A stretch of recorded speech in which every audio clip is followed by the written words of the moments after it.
Assalamualaikum jamaah Masjid Nurul Saadah. Berikut dokumentasi pengajian Ahad Subuh 22 Desember tahun 2024 dengan narasumber Ustadz Agus Hermawan, Am'ah.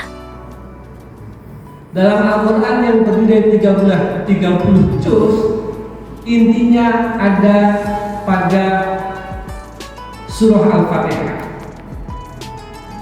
Maka surah Al-Fatihah disebut dengan Ummul Kitab, induknya daripada Al-Quran. Karena dia induk daripada Al-Quran, berarti dia induknya pada kitab Injil, pada semua kitab yang diturunkan kepada umat manusia. Kitabnya Yahudi, kitabnya Nasrani atau Kristen, dan kitabnya Islam. Dan inti daripada surah Al-Fatihah, umum kitab itu ada pada ayat Iyyaka na'budu wa iyyaka nasta'in. Hanya kepadamu lah aku menyembah dan hanya kepadamu lah kami meminta pertolongan. Jadi itulah ketika diperas bahwa inti isari daripada ketika kita beribadah, ketika kita bermuamalah itu ada pada Iyyaka na'budu wa iyyaka nasta'in. Jadi bersyukur, beribadah, na'bud hanya kepadamu. Dan menariknya ayat ini bukan iyahu, tapi iyaka, siyakukan atau mukhatabnya adalah kamu ya Allah. Kepadamu lah aku menyembah dan kepadamu lah aku minta. Dan selalu diawali kepada na'bud dulu baru nasta'in. Saya pikir untuk tidak berbicara panjang lebar karena Bapak Yai sudah hadir, izinkan untuk berdiri pada satu saat kita lanjutkan. Akhirul kalam, assalamualaikum warahmatullahi wabarakatuh.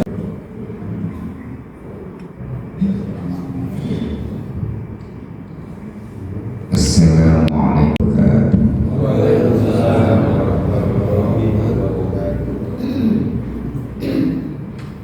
Ibu-ibu,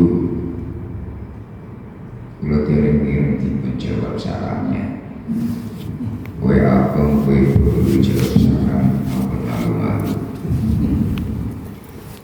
Assalamualaikum warahmatullahi wabarakatuh.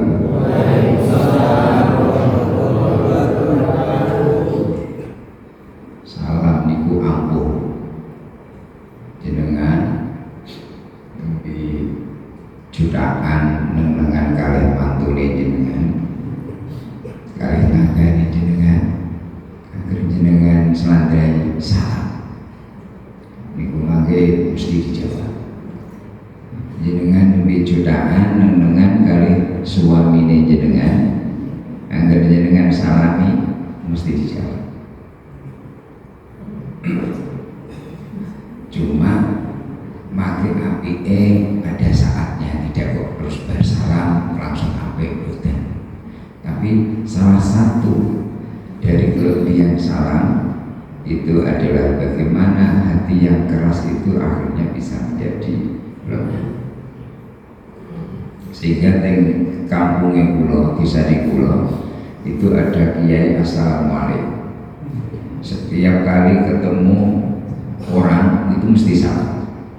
Panggil wong satu sepi salam terus, sehingga dilebeli kiai assalamualaikum.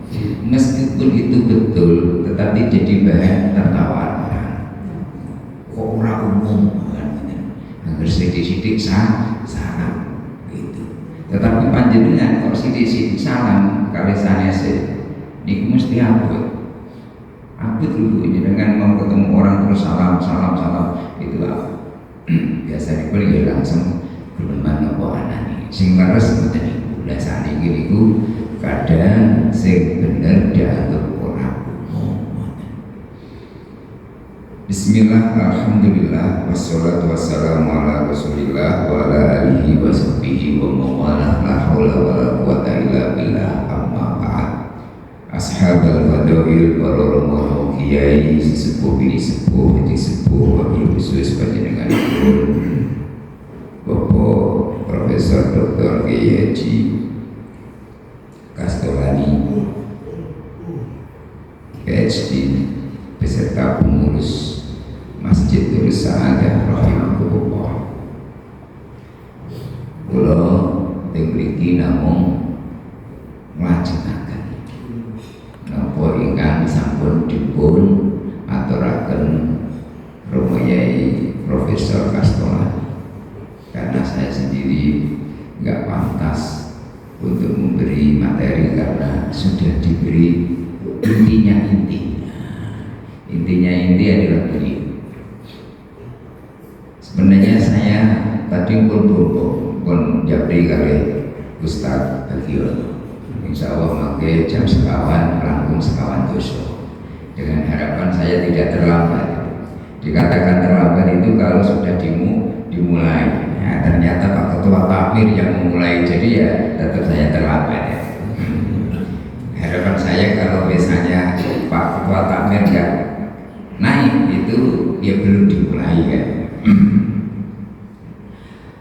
Mohon maaf, ini tadi saya mengkondisikan di musola saya baca, karena saya punya saudara juga kritis, ada MI, ada musola Pak Bagiono. Jadi laju dari baca tadi saya dari Semarang. Mohon dimaklumi kalau terlalu. Berangkat dari apa yang disampaikan oleh Allah. Halo Bapak, dimireng keke. Wonten setunggalipun ayat yang ini bisa kita buat pegangan menjadi salah satu umat yang bisa dibanggakan. Napa niku? Kuntum khairu ummah ukhrijat linnas ta'muruna bil ma'ruf wa tanhauna 'anil munkar wa tu'minuna billah. Al-ayat. Kuntum khairu ummah, kalian adalah sebaik-baik umat.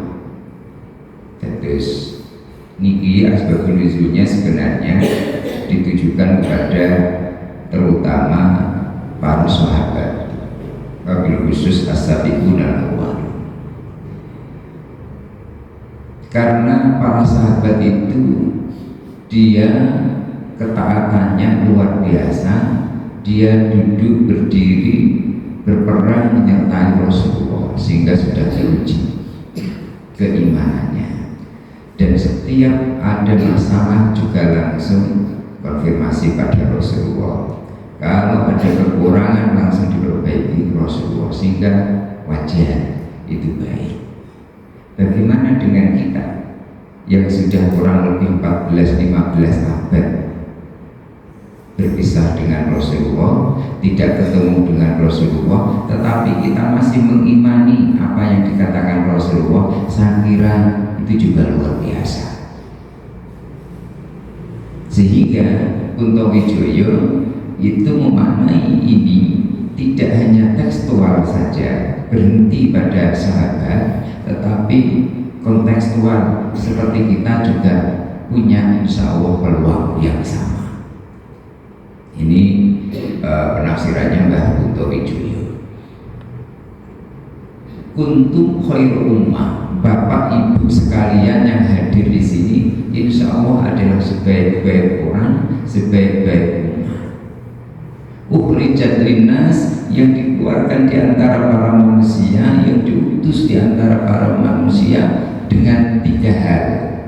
Indikasinya ini menurut Mbah Kuntowijoyo. Apa itu?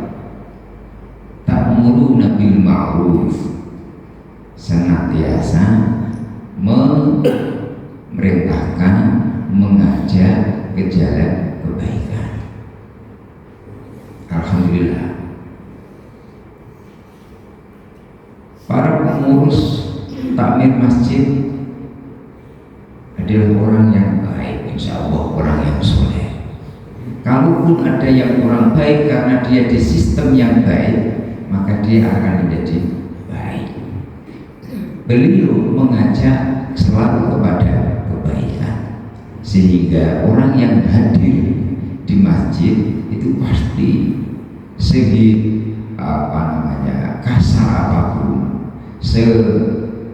semaksiat apapun, tapi kalau dia masih mau ke masjid, insya Allah akan menjadi orang baik.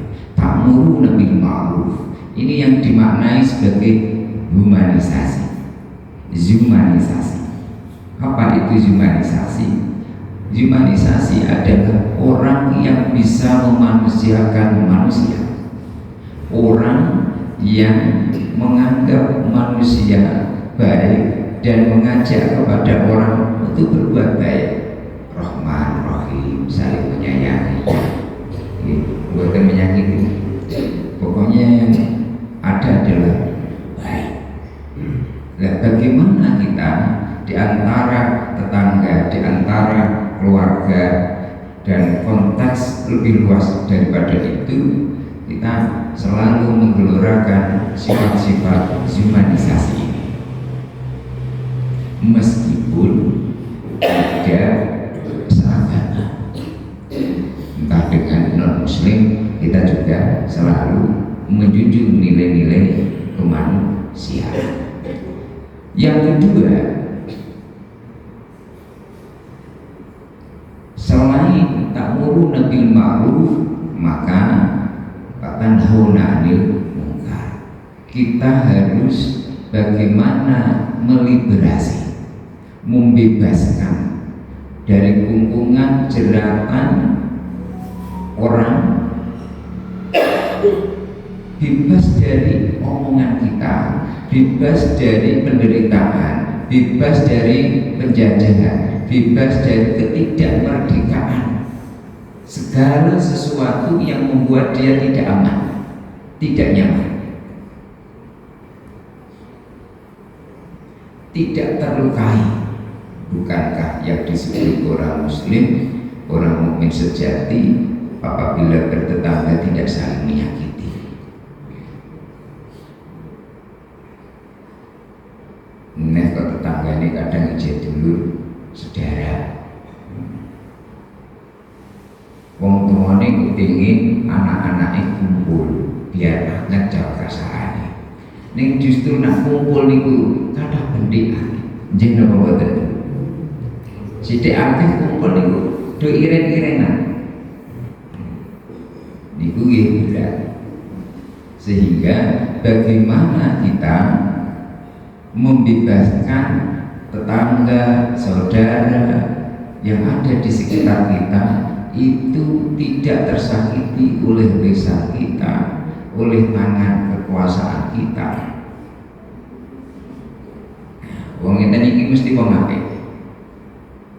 Wis ngajak keapian, ya ora nyerimbungi, ora ngatoni. Wa tu'minuna billah. Napa sing dilampahi baik dalam keadaan mengajak kepada kebaikan, juga melarang kepada jelekan itu tadi, semata-mata harus karena Allah. Waktu minum nabilah, dia orientasikan untuk beriman kepada Allah, transendensi. Sehingga kembali ini karena kajian terakhir kata saya kalau lihat di jadwal, terus Kastolani di tahun 2024 ini jadwalnya jadwal terakhir. Seminggu lagi pun Rejab, Januari ini pun Rejab. Nah, bagaimana kita bermuhasabah, mengevaluasi di akhir tahun 2024 ini, meskipun ini kalendernya umum, apakah kita sudah melaksanakan 3 karakteristik ini ataukah belum untuk bisa diklaim sebagai khairul ummah. Nah, ini masih ada 20 menit karena maksimal jam 5 lebih 15 menit Ustaz Bigiono. Terus intinya itu kan makan-makan, karena sebentar lagi itu sudah siap di luar itu. Karena yang punya hajat itu juga ini kapan nanti tabarukan makan bersama kan gitu. Wassalamualaikum Muhammad. Ya, di kesempatan ini saya ingin menyampaikan bagaimana kita menjadi manusia profetik di era globalisasi. Manusia profetik itu yang bagaimana?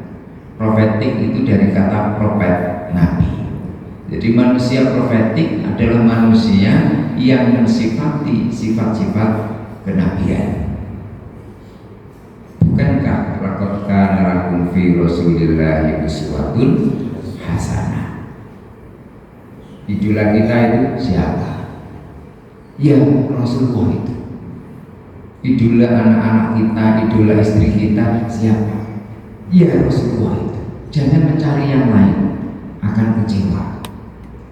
Jenengan kok mengidolakan guru jenengan, kiai jenengan, apalagi kiai guru jenengan dereng kapundhut, maka siap-siap kecewa. Kenapa? Bisa jadi yang kita idolakan saat ini bagus, nanti belum tentu husnul khotimah.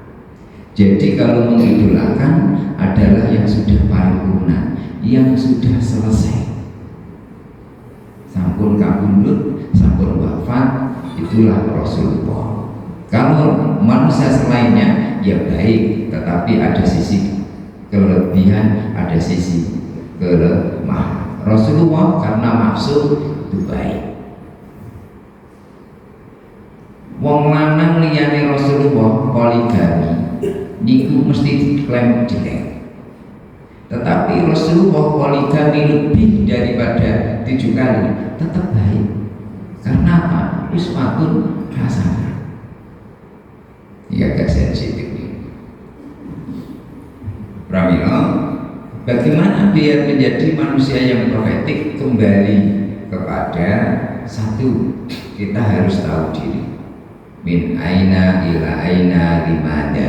Dari mana kita? Dari Allah. Di sini mau ibadah.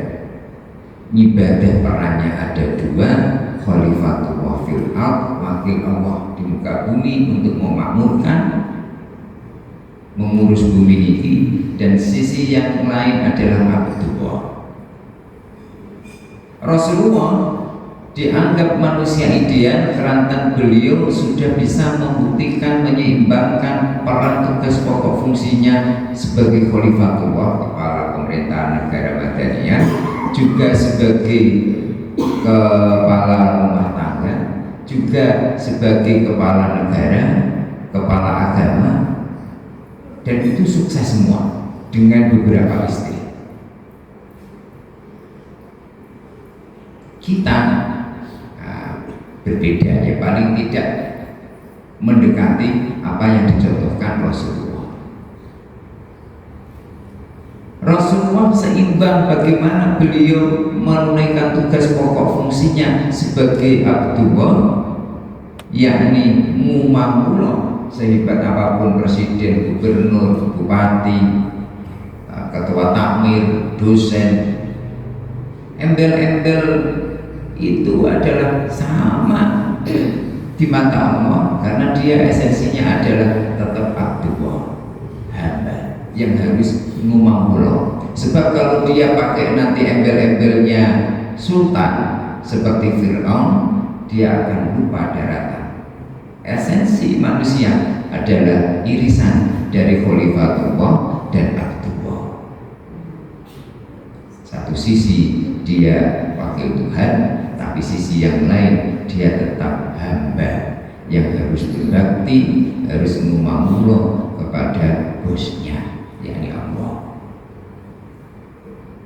Nah, sehingga di usia-usia seperti kita, seperti panjenengan terutama, di mana label-label kebendaan itu sudah mulai tertanggalkan, yang semula jadi A, jadi B, jadi C, dan seterusnya, kok diambil lagi amanah itu oleh Allah, no problem. Itu justru meringankan beban panjenengan untuk semakin dekat taqarrub ila Allah sebagai hamba Allah. tidak melupakan. Karena ujian paling berat itu adalah ujian yang membahagiakan, mengenakan, karena sering melupakan. Kalau ada rencang dosen, kalau suruh dados wakil bupati, dados. Pak, jenengan nanti tidak hanya wakil bupati, orang jenengan itu bisa bupati. Bila bupati ini mati, akhirnya dia nyuri dari wakil bupati naik jadi bupati. Tapi karena mohon maaf lupa dia, akhirnya dibenci saka bupati. Apalah artinya punya label-label tapi tidak diakui, tidak disenangi. Nah, kembali kepada tadi bagaimana menjadi manusia profetik, masih 15 berhitung dengan menitologi, harus kembali kepada diri sendiri. Diri kita ini dari jasmani, rohani. Yang perlu dipahami, kita ini makhluk psikofisik, sosio, dan apa nih kok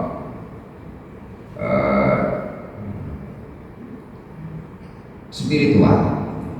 Bahwa kita adalah gabungan dari jasmani, dari tanah, unsur rati bintin, unsur hara, yang ini representasi dari setan. Itulah kenapa nafsu kita kadang amarah lawamah. Tapi pada sisi yang lain kita ada ruh ilahiyah yang usia 4 bulan ditiupkan itu, akhirnya kita bisa mensifati sifat-sifat rohbaniyah, kebaikan. Tali uluh kadang kita baik, kadang kita buruk. Itulah fluktuasi iman kita. Psikofisik ada jasmani, ada rohani.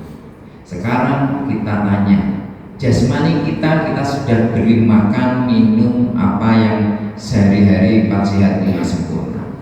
Tapi apakah rohani kita, keluarga kita, anak-anak kita juga sudah diberi suplemen vitamin? Anak-anak sekarang Bu, setelah ada corona, setelah ada kecanduan HP itu, jasmani mereka bagus-bagus, ganteng-ganteng, ayu-ayu, tetapi mohon maaf, rohani mereka mengkhawatirkan.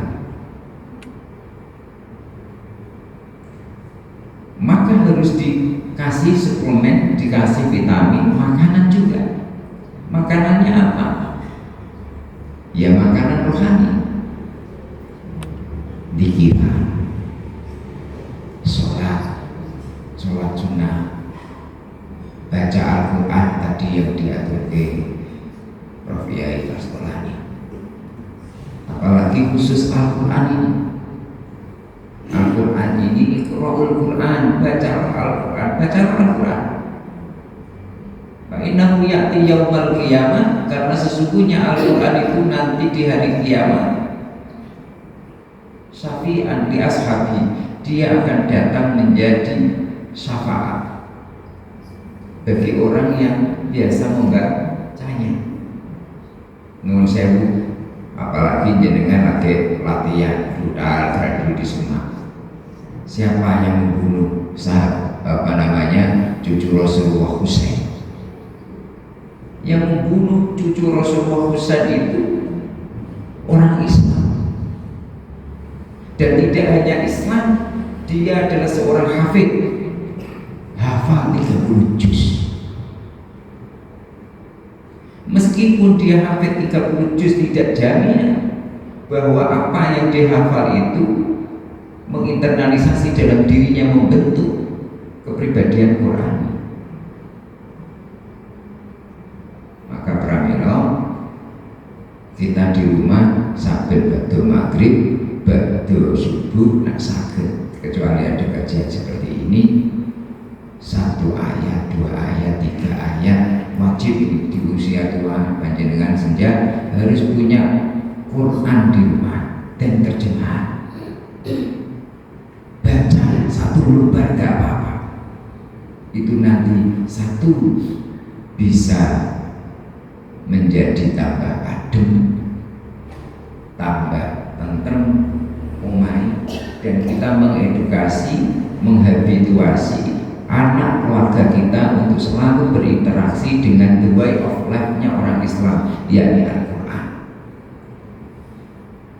Mengkomplit dengan Al-Quran itu seluruh beluk kehidupan apa yang kita hadapi sekarang, fenomena yang kita hadapi sekarang di Al-Quran sudah ada, sudah terekam semua, baik yang sudah maupun yang akan datang.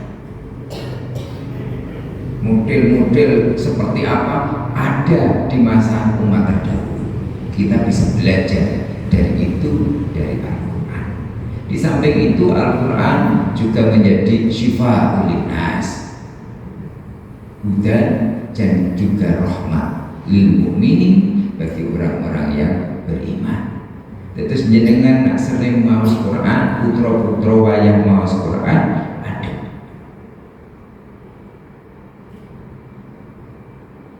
Pramila, mari kita membiasakan di rumah untuk berinteraksi membaca Al-Quran. Waktu-waktu senggang HP-nya, tidak hanya media sosial, kita buka Al-Quran, Ar-Rahman, Al-Malik, Yasin, silakan dibaca. Apalagi Fatihah. Fatihah itu fadilahnya banyak. Jadi mohon diatur intinya umur kita adalah Fatihah. Saya sendiri untuk mengobati, saya dosen psikoterapi Islam. Kalau ada kesurupan, ada orang sakit atau macam-macam itu Pak, saya cukup hanya syahadatain Fatihah. Terus saya tiupkan ke bagian yang sakit. Dengan izin kuasa Allah, alhamdulillah sembuh.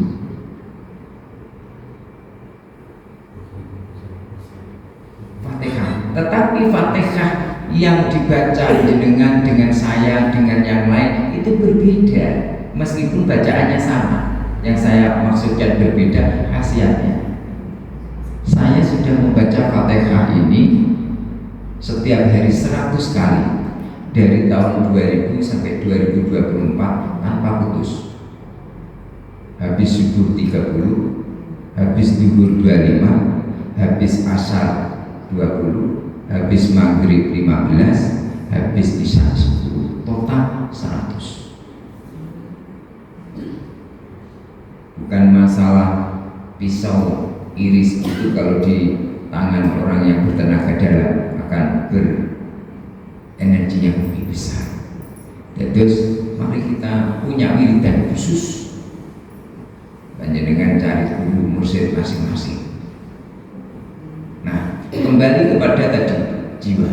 Nah, karena dari jasmani rohani itu kita beri suplemen, dianggap baik kalau tadi ta'muruna bil ma'ruf wa tanhauna 'anil munkar dalam seseramungan memerankan makhluk sosial. Tidak dianggap baik kalau tidak seseramungan. Dengan seseramungannya ya seseramungan yang baik. Seperti ke masjid ini baik. Man asya ala syai'in faqad mata alaihi. Barang siapa yang punya kebiasaan sewiji-wiji adat perilaku, maka dia akan dimatikan menurut adat perilaku itu. Maka panjenengan silakan bersosialisasi sebagai makhluk sosial dengan cara yang ma'ruf. Terus yang terakhir, makhluk spiritual, berketuhanan tadi. Apapun yang dilakukan sebagai peran apa saja dari terkecil sampai terbesar, tidak meninggalkan, selalu menyertakan Allah dalam kehidupan, itulah transcendensi, sehingga bernilai ibadah. Terus lah itu kok ada tetap yang nakal, dia lupa bahwa ada ruh ilahiyah itu. Karena dalam diri manusia ada akal, ada nafsu, ada hati, ada beberapa fitrah. Hati itu baik buruk tergantung peperangan akal sehat dengan nafsunya. Kalau menang akalnya, maka dia tetap baik. Kalau nafsunya yang mendominasi, maka akal sehatnya tidak ada gunanya, dia lebih jahat, lebih rendah daripada hewan. Hewan tidak punya akal, manusia punya akal. Maka bagaimana kita nafsu jiwa ini yang semula dari jiwa hewaniyah itu ya marah-marah, sehingga nafsunya disebut nafsu amarah. Jiwa hewaniyah niku mung senengane mangan ngombe binatang. Binatang niku kan disangkena orang mangan ngombe, nah orang ngombe kawin, nah orang kawin nesu turu, itu berulang-ulang. Nanti kapan orang manusia kok perilakunya seperti itu, maka jiwanya adalah jiwa hewaniyah. Bapak ibu karena sudah lanjut usia, sudah pukul 3 sore, sudah menjelang maghrib, game over istilahnya. Panjenengan jangan di level ini. Levelnya naik ke jiwa insania, tidak nafsunya amarah lagi, jiwa insania, manusia itu kurang manusiawi, ada kelebihan, ada kekurangan. Al-insan makhlul khata' wa nisyan, itu biasa. Jangan berhenti hanya sebagai manusia genep-genepan saja, tapi bagaimana jenengan yang nafsunya nafsu lawamah inna, ya, yang lawamah inna nafsal lawamah apa amal bisu itu dia mengajak kepada kejelekan, kerusakan. Jangan hanya berhenti di sini, dinaikkan ke jiwa robbaniyah. Inilah yang dimiliki para auliyaillah dan di atasnya para nabi, para rasul. Nah, kita akan bisa ke sini kalau hati kita, jiwa kita, rohani kita selalu usul kepada Allah. Caranya dengan selalu zikir dan terus zikir, sehingga nanti pada saat sakaratul maut jenengan juga akan berzikir.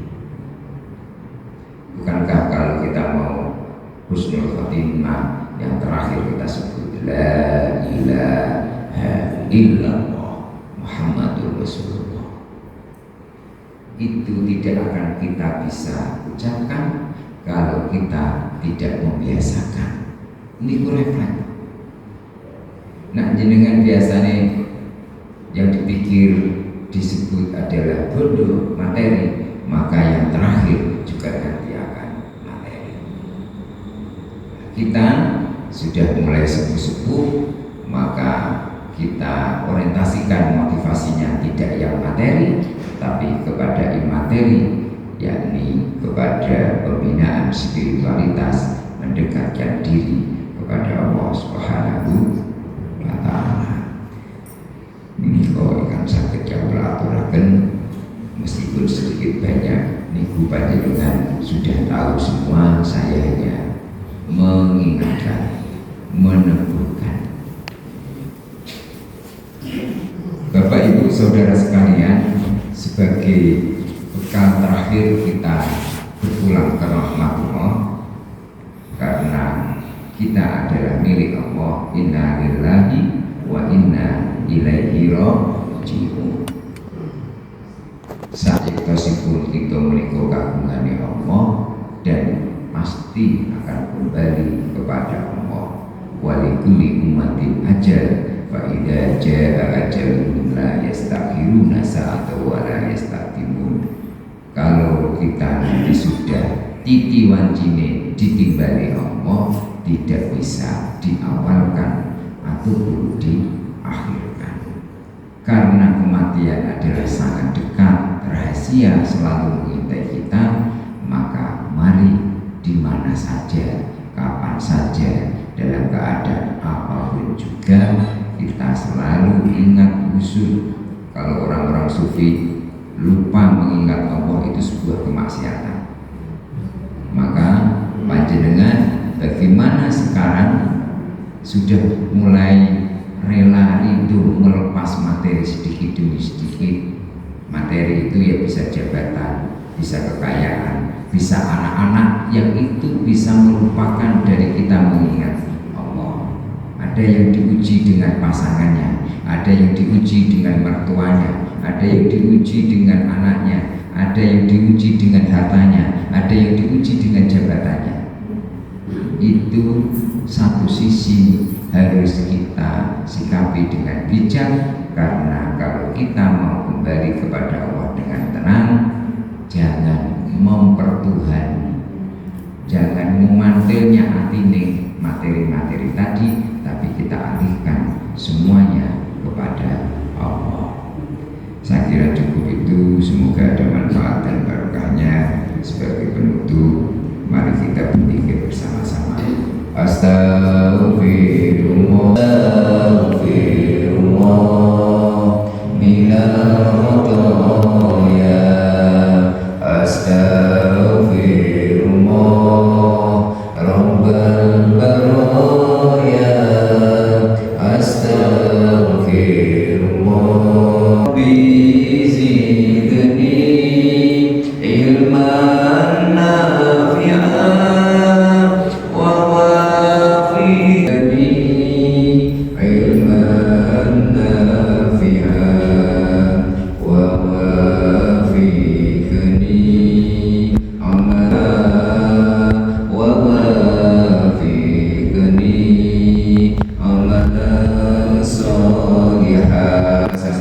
Astaghfirullah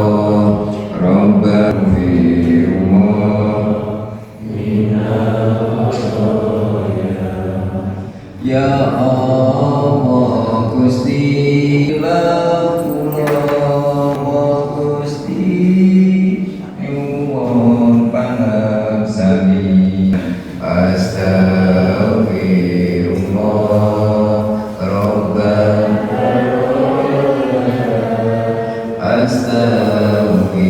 astaghfirullah minal khotoya, astaghfirullah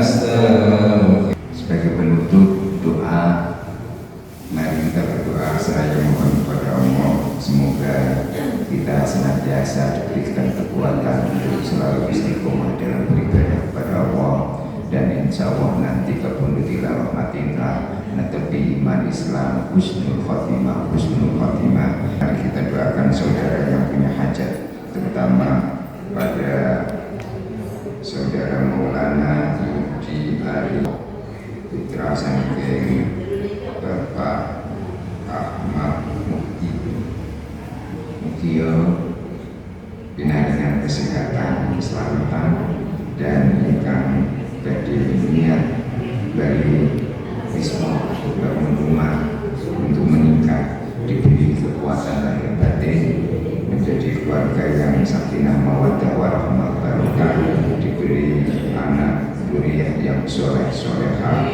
bisa mengikuti menjadi yang sepah, dan kita semuanya insya Allah mendapatkan kemaslahatan. Allah hadiniya bisolehah.